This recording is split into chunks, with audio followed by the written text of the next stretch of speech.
Hello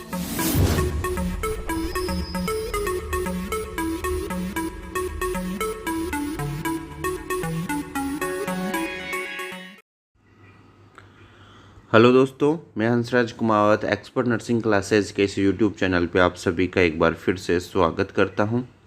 दोस्तों, आज के इस वीडियो के अंदर अपन DMER हरियाणा और PGIMS रोहतक का जो स्टाफ नर्स का पेपर है उसको सोल्व करेंगे विथ ऑफिशियल आंसर की के साथ में। तो दोस्तों, यदि आप एक्सपर्ट नर्सिंग क्लासेज के यूट्यूब चैनल पे नए हैं और आपने यदि चैनल सब्सक्राइब नहीं कर रखा है तो दोस्तों नीचे रेड कलर में सब्सक्राइब का बटन दिख रहा होगा। आज ही आप चैनल को क्या करना है, सब्सक्राइब, और सब्सक्राइब करने के बाद बेल बटन को ऑल पर दबा देना है ताकि वीडियोज़ की नोटिफिकेशन आपको मिल सके।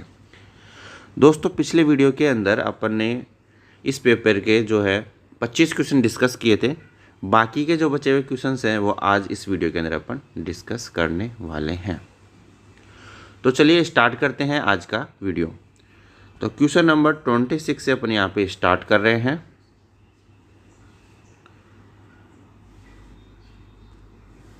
पॉइंटिंग टूवार्ड्स, क्वेश्चन नंबर 26 यहाँ पे देख सकते हैं।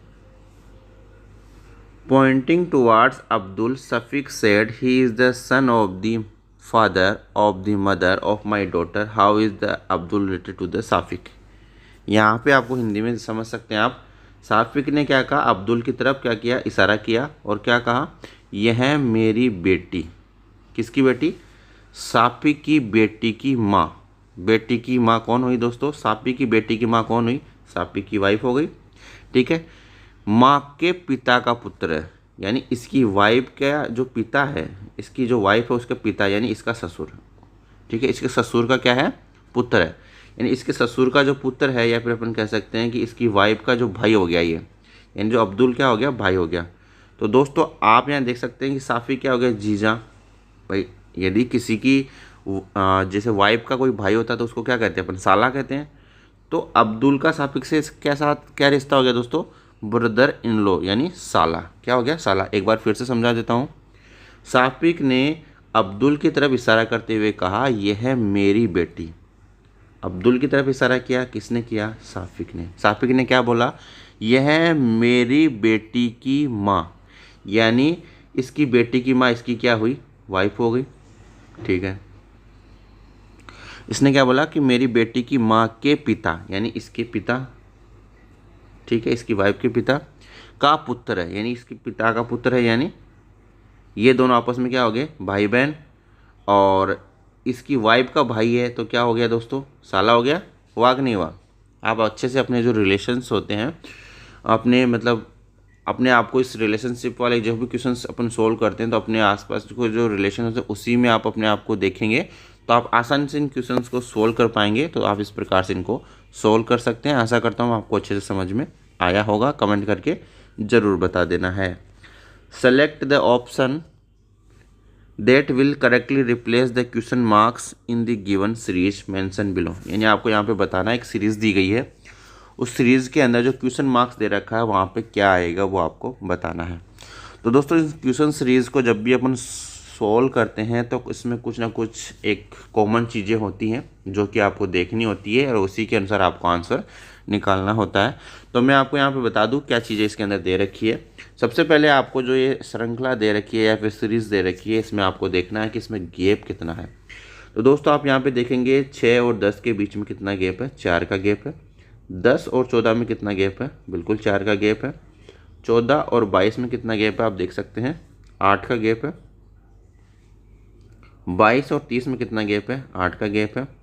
30 और 42 में कितना गैप है, 12 का गैप है। तो आप यहाँ पे देख सकते हैं स्टार्टिंग में 4 का गैप आ रहा है, फिर 8 का गैप आ रहा है उसके बाद में, तो यहाँ पे भी कितना गैप आएगा, 12।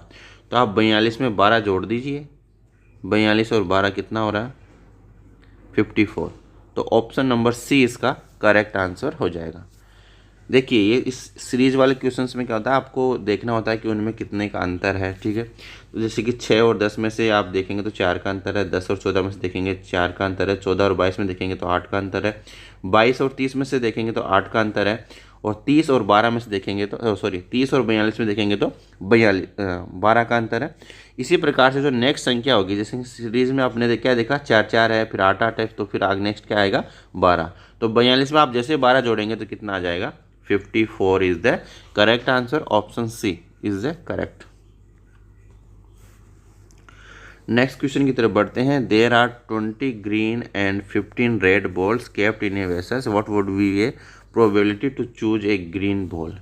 यहाँ पे आपको जो है ये क्वेश्चन दोस्तों प्रोबेबिलिटी वाला है, जिसके अंदर बताया गया है कि जो 20 है वो तो ग्रीन बॉल है और जो रेड बॉल है वो है 15। ठीक है, इस क्वेश्चन में ये बताया गया है। अब आपको बताना है कि ग्रीन बॉल की प्रोबेबिलिटी क्या है, यानी संभावना क्या है। तो दोस्तों संभावना का एक फॉर्मूला होता है, ठीक है, जिसकी अपन संभावनाएं ज्ञात कर रहे हैं वो, और डिवाइडेड बाय टोटल संभावना। ठीक है, कुल संभावना कितनी है। तो दोस्तों अपन बात करें कुल संभावना, तो कुल संभावना क्या होगी, इन दोनों का योग हो जाएगा, यानी या तो जो है ग्रीन आ सकती है या फिर लाल आ सकती है। ठीक है, ये हो जाएगी कुल संभावना। तो 20 और 15 को आप जोड़ेंगे तो कितना हो गया दोस्तों 35 हो गए। और अपने को निकालना किसका है कि ग्रीन बॉल की संभावना कितनी है।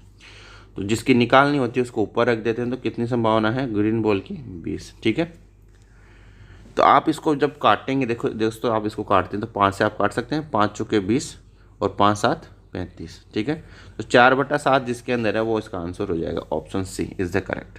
यानी ये प्रोबेबिलिटी का क्वेश्चन होता है कि यानी जिस चीज़ की अपन संभावना ज्ञात कर रहे हैं उसको ऊपर रख देते हैं, और टोटल कुल संभावना यानी टोटल प्रोबेबिलिटी कितनी है, या फिर अपन कह सकते हैं कुल संभावना कितनी है, तो कुल संभावनाओं के अंदर दोनों का योग हो जाएगा। तो नीचे अपने योग कर दिया और ऊपर की तरफ जिसका अपने को प्रोबेबिलिटी ज्ञात करनी है उसका रख दिया। ठीक है, जब इनको अपन ने काटा तो 4/7 इसका आंसर आ गया।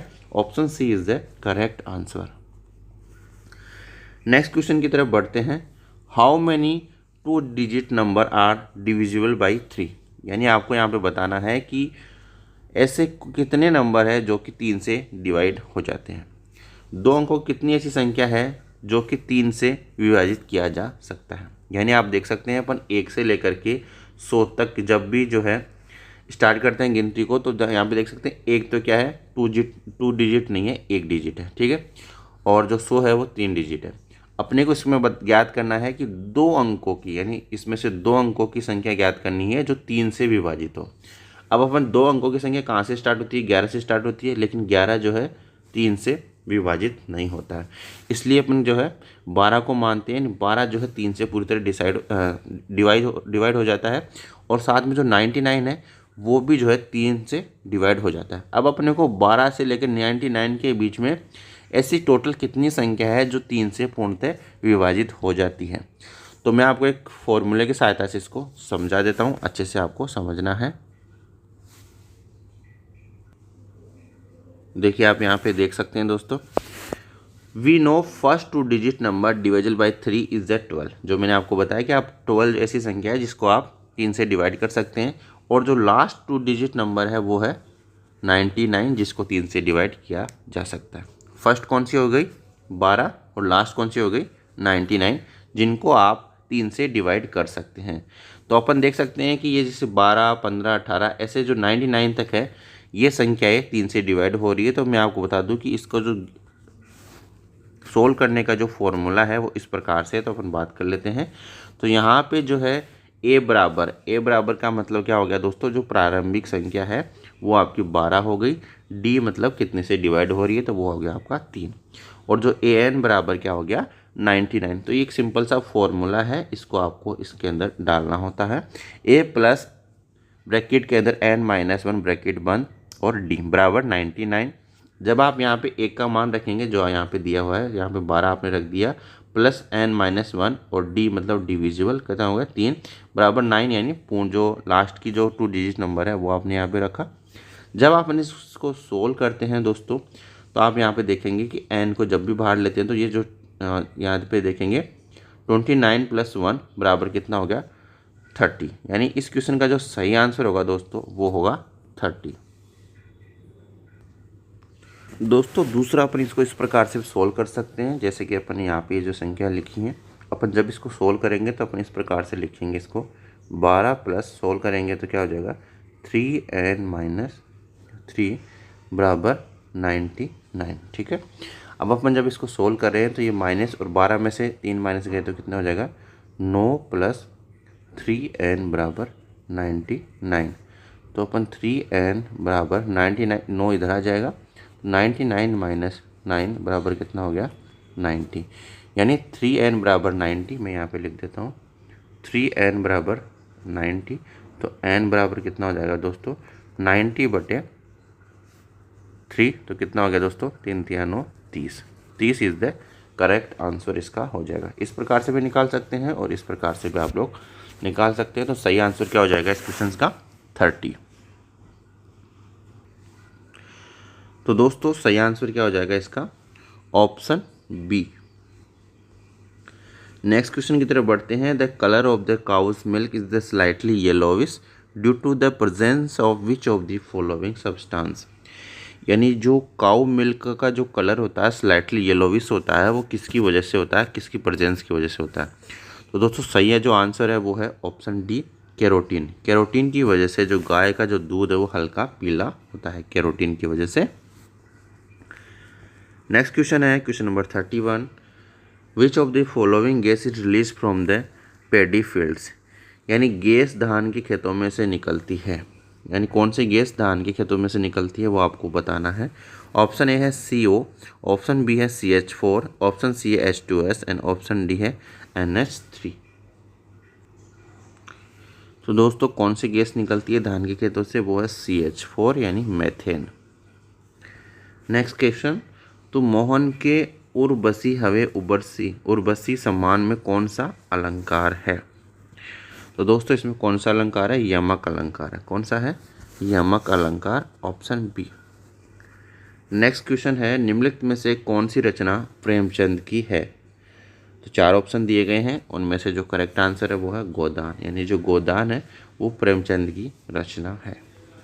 नेक्स्ट क्वेश्चन है आपका विच of the following is the correct synonyms of the word dearth. यानी आपको जो है डर्थ का सिनोनिम्स ढूंढना है दोस्तों। तो इसका जो सही आंसर है वो है स्कार्सिटी। ठीक है, option B is the correct answer. यानी डर्थ का जो सिनोनिम्स है वो क्या है दोस्तों, स्कार्सिटी है। नेक्स्ट क्वेश्चन है आपका विच out of the following sentence is the grammatically correct sentence. यानी आपको इसमें से बताना है कि कौन सा जो सेंटेंस है वो ग्रामेटिकली करेक्ट सेंटेंस है। तो 4 ऑप्शन दिए गए हैं, जल्दी से कमेंट करके बताइए आप लोग। तो दोस्तों यहाँ पे जो करेक्ट आंसर है वो है it is high time he started earning. तो ये जो है ग्रामेटिकली करेक्ट सेंटेंस है, बाकी जो है करेक्टली नहीं है। नेक्स्ट क्वेश्चन की तरफ बढ़ते हैं। Who among the following is known as the father of the computer. यानी फादर ऑफ कंप्यूटर किसको कहा जाता है दोस्तों, तो जो चार्ल्स बेबेज है उनको फादर ऑफ कंप्यूटर कहा जाता है। Question number 37। 1 megabyte in base 2 binary is equivalent to. यानी जो 1 मेगाबाइट है वो किसके इक्विवेलेंट है। तो सही आंसर क्या है दोस्तों, 2 की पावर 20 बाइट्स किसके बराबर है, 1 मेगाबाइट्स के बराबर है। तो ऑप्शन डी यहाँ पे करेक्ट हो जाएगा। नेक्स्ट क्वेश्चन है विच among the following is the binary equivalent of 10। यानी आपको इसमें से बताना है कि कौन सा जो है बाइनरी इक्विवेलेंट है 10 के। तो कौन सा है दोस्तों, 1010। ऑप्शन बी यहाँ पे correct answer. Who among the following owns Androids. Option A है Apple, option C Microsoft, option B Google and option D Amazon.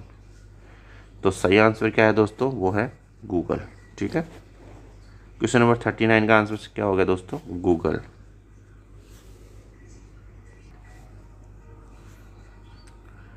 Question number 40। In which of the following application is the term slide show used. तो slide show किस में use किया जाता है दोस्तों, तो वो किया जाता है माइक्रोसॉफ्ट पावर पॉइंट के अंदर, जिसके अंदर ऑप्शन दिया जाता है स्लाइड शो का, जिससे जो है स्लाइड शो होती रहती है। ठीक है, क्वेश्चन नंबर 41 आपकी स्क्रीन पे है। विच among the following denote the full form of OEM। यहाँ पे OEM की जो फुल फॉर्म है वो आपको यहाँ पे बतानी है। तो दोस्तों ओरिजिनल इक्विपमेंट मैन्युफैक्चरर जो है इसकी फुल फॉर्म है। तो करेक्ट आंसर क्या हो गया? Option D, original equipments manufacturer. Next question, question number 42, for which among the following types of websites is the term .com used? Option A है committed site, option B है common site, option C है computer site and option D है commercial site. तो दोस्तों जो .com जो term use हो जाती है वो कॉमर्शियल साइट के लिए यूज होती है, इसलिए अब इसका जो क्वेश्चन का सही आंसर होगा वो होगा option D, commercial sites. And .com किसके साथ लगता है? जो कॉमर्शियल साइट्स होती है उनके लिए। नेक्स्ट क्वेश्चन है आपका, which among the following is the expanded form of ISO? यानी ISO की जो है एक्सपांडेड फॉर्म यानी फुल फॉर्म क्या है दोस्तों, वो आपको यहाँ पे बताना था। तो क्या है दोस्तों? International organisation of standardisation. Option C यहाँ पे करेक्ट आंसर हो जाएगा क्वेश्चन नंबर 43 का, इंटरनेशनल ऑर्गेनाइजेशन ऑफ स्टैंडर्डाइजेशन। ठीक है,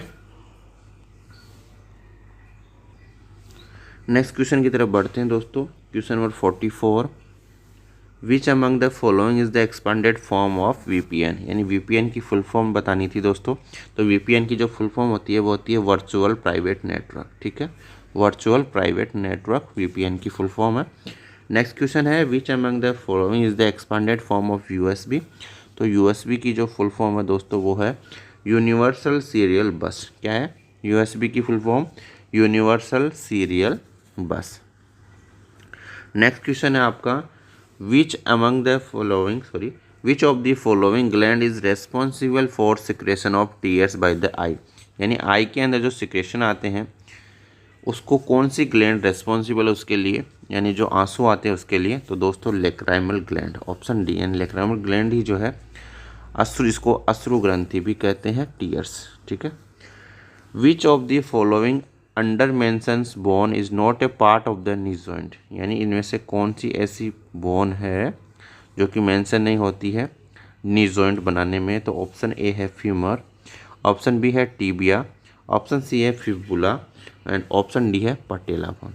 तो दोस्तों फीमर भी यूज होती है, टीबिया भी यूज होती है, पटेला भी यूज होती है, लेकिन फिबुला यूज नहीं होती है। ठीक है, तो ऑप्शन सी यहाँ पे करेक्ट आंसर हो जाएगा। नेक्स्ट क्वेश्चन की बात करते हैं, question number 48, which of the following under mention organs constitute hind brain along with cerebellum? Option A है आपका diencephalon and mid brain, option B है mid brain and pons, option C है pons and medulla oblongata and option D है medulla oblongata and mid brain. यहाँ पे बताना क्या है वो देख ले। यानी which of the following under mention organs constitute with hind brain along with cerebellum? यानी सेरिबेलम के साथ में हिंड ब्रेन को बनाने में कौन सा जो ऑर्गन है वो अंडर मेंशन है? ठीक है, तो वो आपको यहाँ पे बताना था दोस्तों। तो pons and medulla oblongata, option जो सी है वो इसका करेक्ट आंसर हो जाएगा। ठीक है, next question, question number 49, which of the following is most common site for collection of blood samples? यानी ब्लड सैंपल को कलेक्ट करने के लिए मोस्ट कॉमन साइट कौन सी होती है दोस्तों? तो ऑप्शन ए है ब्रेकियल आर्टरी, ऑप्शन बी है brachial vein, option C medial cubital vein and option D है रेडियल आर्टरी। तो सही जो आंसर है दोस्तों वो है मीडियन क्यूबाइटल वेन। ठीक है, जो मीडियन क्यूबाइटल वेन है वो मोस्ट कॉमन साइट है ब्लड सैंपल कलेक्शन के लिए। Next question, which of the following under mention types of haemoglobin is not a normally found with in the human erythrocyte? यानी human erythrocytes के अंदर कौन सा जो हीमोग्लोबिन है नॉर्मली नहीं पाया जाता है?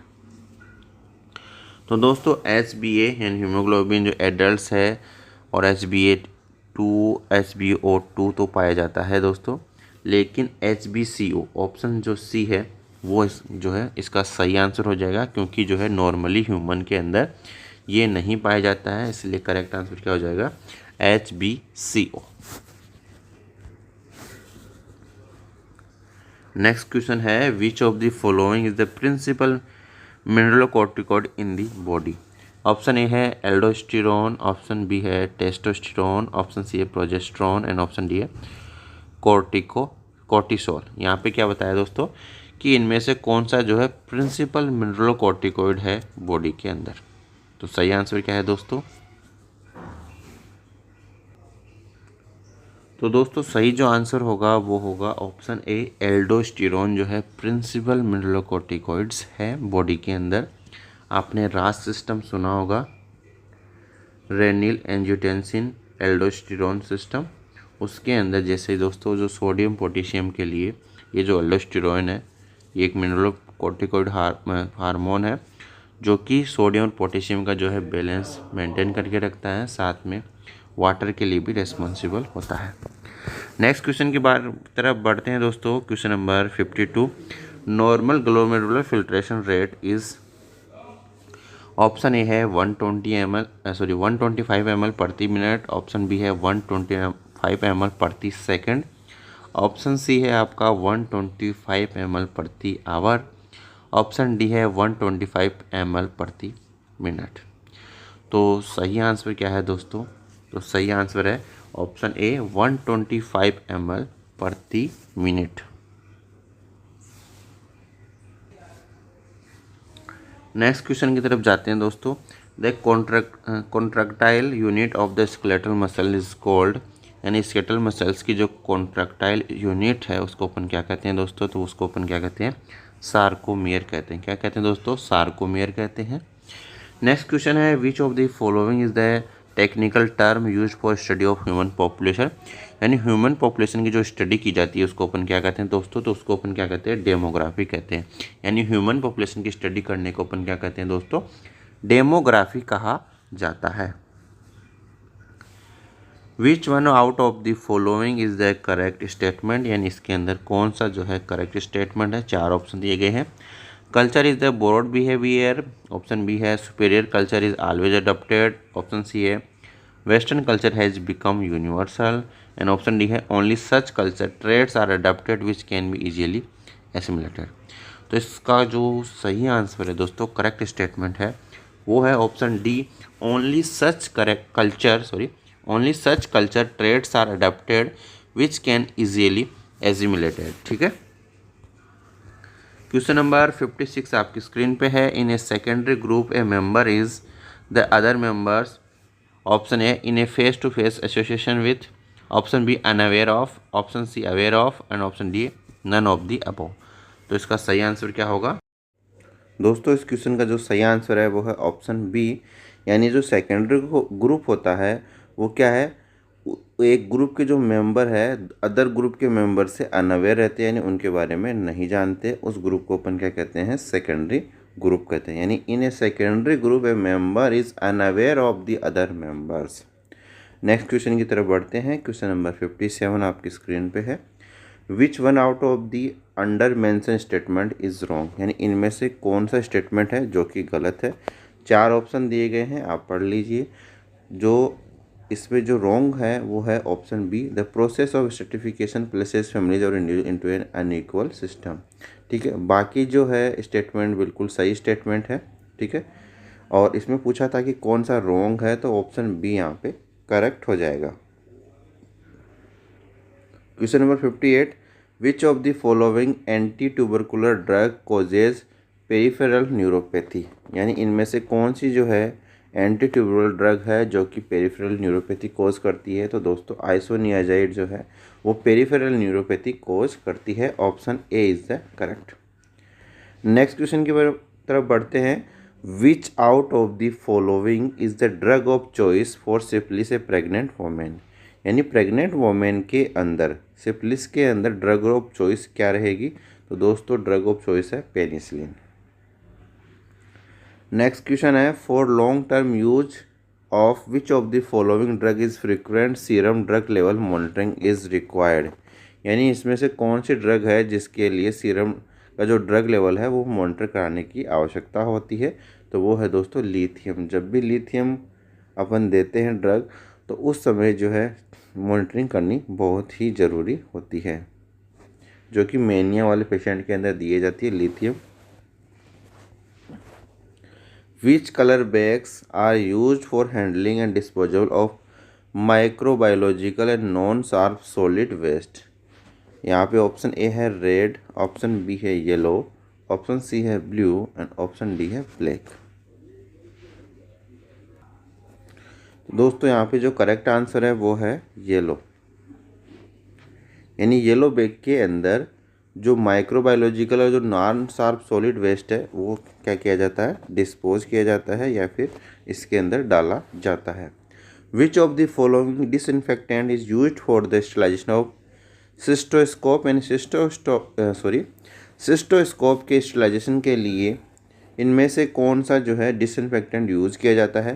तो दोस्तों आपको 4 ऑप्शन दिए गए हैं, तो करेक्ट आंसर जो है वो मैं आपको बता दूं, ग्लूटाल्डिहाइड का यूज़ किया जाता है सिस्टोस्कोप के स्टरलाइजेशन के लिए, जिसको अपन साइडेक्स भी कहते हैं। ठीक है, इस ग्लूटाल्डिहाइड को ही क्या कहते हैं, साइडेक्स भी कहा जाता है। All of the following blood borne viruses can be transmitted through needles injuries except. यहाँ पे पूछा गया है कि जो आपको 4 ऑप्शन दिए गए हैं उनमें से जो 3 ऐसे हैं वायरस जो कि नीडल स्टिक इंजरी से ट्रांसमिट होते हैं, लेकिन आपको ये बताना है कि कौन सा नहीं होता है। तो यहाँ पे जो है दोस्तों HIV ब्लड बोर्न वायरस है, हेपेटाइटिस CB और हेपेटाइटिस BB, ठीक है, जिनको वायरल मार्कर भी कहा जाता है। यहाँ पे पूछा गया है कि कौन सा ट्रांसमिट नहीं होता है, एक्सेप्ट आ गया है, इसलिए इस क्वेश्चन का जो सही आंसर हो जाएगा वो क्या होगा, रेबीज वायरस। नेक्स्ट क्वेश्चन की तरफ बढ़ते हैं। Which of the following method is a method of choice for arriving at a diagnosis of a typhoid fever after 10 days of onset of fever.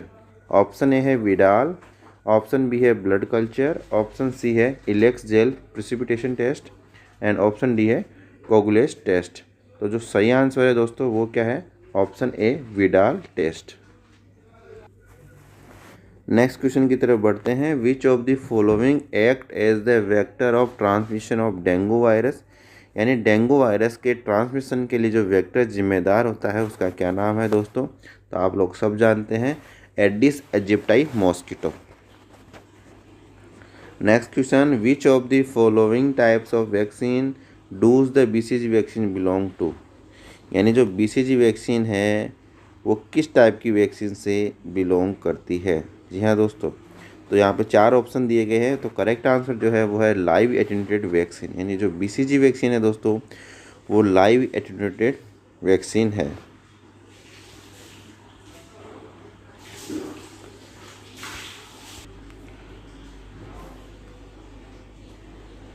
The optimum output range of oxygen concentration that is expected from efficient oxygen concentrator is, option है 80 to 85, option B 85 to 90%, option C है 90 से 96% and option D है 98 से 100%। तो दोस्तों इसका जो correct answer है वो है ऑप्शन सी 90 से 96%। Option C is the correct. Next question है, if an adult patient has sustained burn on both the thigh and the perineum, then as per the rule of 9 the body surface area with the burn would be, यानी एक patient है जिसका जो है जो Thai है, दोनों Thai burn हो गई है, साथ में पेरिनियम एरिया बर्न हो गया है, तो उसका कितना % होगा रूल ऑफ 9 के अनुसार। तो दोस्तों रूल ऑफ 9 के अनुसार जो है आपका जो थाई वाला पार्ट है वो 18% होता है आगे पीछे का, यानी 9% फ्रंट और 9% बैक साइड। तो थाई का एक साइड का 18, दूसरे साइड का 18 और पेरिनियम एरिया का 1%, तो इनको सबको जोड़ दो तो कितना आ जाएगा 37%। Option C is the correct. Retention of which of the following electrolyte can be potential be most life threatening in renal failure, यानी रीनल फेलियर के अंदर कौन सा जो है इलेक्ट्रोलाइट रिटेंशन से लाइफ थ्रेटनिंग कंडीशन डेवलप होती है दोस्तों, वो है ऑप्शन सी पोटेशियम। पोटेशियम की वजह से, यानी पोटेशियम की जो है मात्रा बढ़ जाती है, hyper kalaemia. Administration of which of the following drug constitute the immediate treatment of anaphylaxis, यानी कौन सी ड्रग के एडमिनिस्ट्रेशन से इमीडिएट ट्रीटमेंट की आवश्यकता होती है एनाफाइलेक्सिस के अंदर। तो ऑप्शन ए है adrenaline, option B benzylpenicillin, option C है हाइड्रोकोर्टिसोन एंड ऑप्शन डी है एट्रोपिन। तो दोस्तों इसका सही आंसर क्या होगा, option A adrenaline. Next question की तरफ चलते हैं दोस्तों, question number 71। Estimation of glycosylated haemoglobin यानी HbA1c is done for diagnosis of which of the following under mention condition. तो किसके लिए किया जाता है दोस्तों? डायबिटीज़ मेलाइटिस के लिए किया जाता है। इसके अंदर 3 मंथ का जो शुगर का लेवल है ब्लड के अंदर उसका देखा जाता है कि उसका शुगर का लेवल क्या रहा पिछले 3 महीने के अंदर। तो उसको अपन HbA1c क्या कहते हैं? HbA1c टेस्ट भी कहा जाता है। नेक्स्ट क्वेश्चन की तरफ बात करें तो urea breath test is exhaled breath is use to detect the presence of, यानी जो यूरिया ब्रीथ टेस्ट किया जाता है जिसके अंदर इन्हें exhaled breath is use to detect the presence of, किसकी प्रेजेंस के लिए किया जाता है? तो ऑप्शन ए है आपका एस्चेरिया कोलाई, ऑप्शन बी है स्ट्रेप्टोकोकस, ऑप्शन सी है Helicobacter pylori and option D है स्टेफाइलोकोकस। तो सही आंसर क्या है दोस्तों? हेलिकोबैक्टर पाइलोरी जो बैक्टीरिया है उसको डिटेक्ट करने के लिए यूरिया ब्रीथ टेस्ट किया जाता है। नेक्स्ट क्वेश्चन है deficiency of which of the following micronutrient lead to development of neural tube defect, यानी न्यूरल ट्यूब डिफेक्ट के लिए कौन सा जो है माइक्रोन्यूट्रिएंट जिम्मेदार होता है दोस्तों किसकी डेफिशिएंसी से? तो वो होता है फोलिक एसिड की डेफिशिएंसी से न्यूरल ट्यूब डिफेक्ट देखने को मिलता है। इसलिए फोलिक एसिड बिफोर कंसेप्शन, यानी आपने प्लानिंग कर ली है कंसेप्शन की तो आपको बिफोर कंसेप्शन ही फोलिक एसिड शुरुआत कर दिया जाता है ताकि न्यूरल ट्यूब डिफेक्ट ना हो। नेक्स्ट क्वेश्चन की तरफ बढ़ते हैं। The first secretion from the mother breast following delivery is called as, यानी जो फर्स्ट सिक्रेशन होता है मदर ब्रेस्ट से डिलीवरी के बाद में उसको क्या कहते हैं? तो दोस्तों आप सबको पता है कोलोस्ट्रम कहा जाता है। क्या कहा जाता है? Colostrum. Which of the following the common ideal female pelvis, यानी इनमें से कौन सी जो है आइडियल फीमेल पेल्विस है? तो वो कौन सी दोस्तों?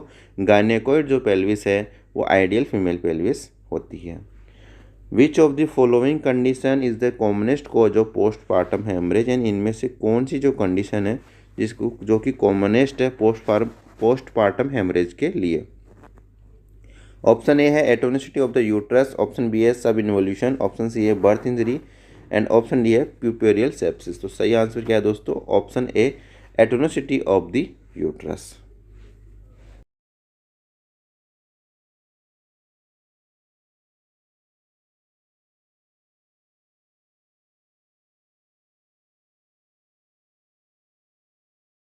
Subscribe now and press the bell icon.